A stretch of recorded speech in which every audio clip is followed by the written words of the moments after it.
Going to review using the Bohr model, but we're going to do ionic bonding.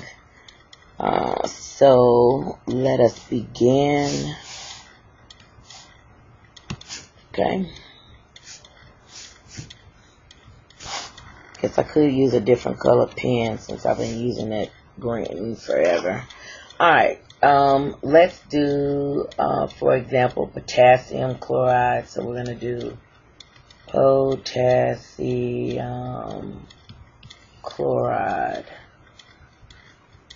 So my first question for you is, what two atoms or different atoms are you going to need in order to create that? Okay.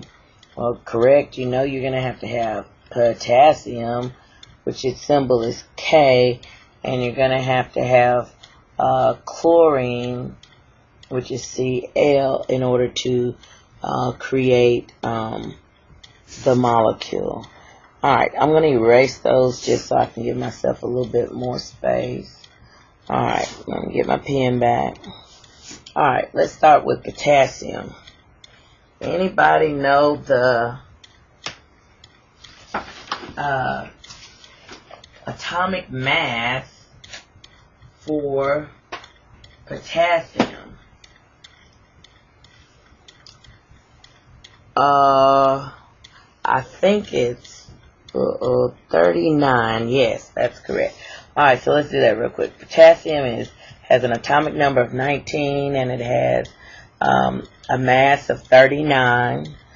Chlorine has an atomic mass of 35, and it has an atomic number of 17. Alright, so now we can get our information for both of those.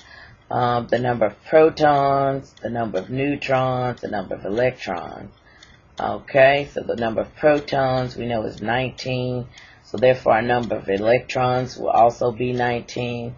The number of neutrons we get by taking our mass, which was 39, and subtracting the atomic number or the number of protons, which is 19, so that gives us the number of neutrons is 20. Let's do the same for chlorine. So we want to find the number of protons. The number of protons is 17.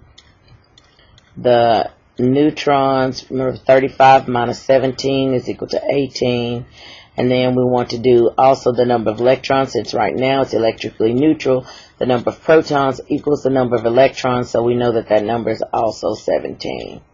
Alright, so we want to draw our Bohr models. Remember, protons and neutrons always go in the center.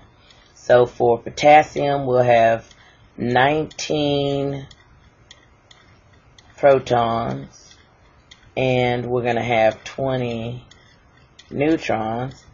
The first shell will have 2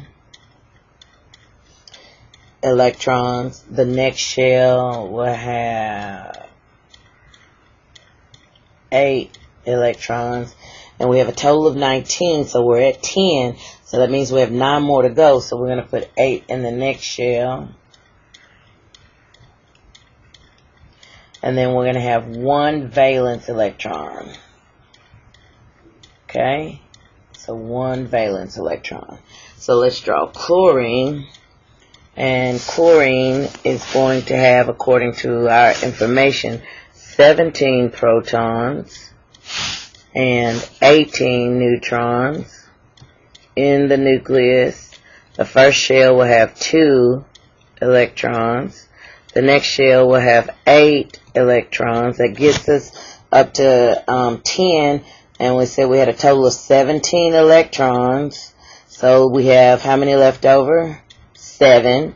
So then we want to place our 7 electrons in the outer shell. So we've got 1, 2, 3, 4, 5, 6, and 7 electrons in the outer shell. Now, remember potassium chloride, and we're doing ionic bonding, so we know that if you have a strong electron donor, it has 1 or 2 electrons in the outer shell. If you have a strong electron acceptor, it has 6 or 7 electrons in the outer shell. So we know that potassium is going to be our strong electron donor. And we know that the chlorine will be, because there's 7 electrons in its outer shell, it's going to be our strong electron acceptor. Okay, so we know that potassium is going to donate its lone electron and over to chlorine. When that happens, we're going to have a charge destabilization. So remember, we have to draw this again, showing the fact that potassium has given away that electron, so he has lost that outer shell. So we got 19 protons, 20 neutrons, and we've got 2 in the first shell. We've got 8 in the second shell. And then we have 8 in this shell. And remember, he just lost that outer shell. The other thing we know, since he lost an electron, he now has 1 more protons than he does electrons. So now he has 19 protons and only 18 electrons because he just gave 1 away. So now potassium is charged positively. So he has a +1 charge. Now our chlorine, we have 17 protons, we have 18 neutrons. And the first shell is going to have 2 electrons in it. The next shell will have 8 electrons. And the final shell will also have what? 8 electrons, because he gained an electron. So now he has 1 more electron than he has protons, because he had 17 protons, he had 17 electrons, but now he has 18 electrons. So now we know that chlorine has a Cl-1 charge. So he's a Cl-. So my question to you is, how is this ionic bond formed? And you should be able to tell me it's what? It's simply the attraction between the positively charged and the negatively charged ions. Now, tell me what kind of ions do I have? The positively charged ion, which is potassium, will be called a what? A cation. And the negatively charged chlorine will be called a what? That is correct, an anion. So now we have completed the drawing, and we said, what was this? What type of bonding? We said that this was ionic bonding. Ionic, that is correct, bonding. So we've created an ionic bond, so we'll just write an ionic bond.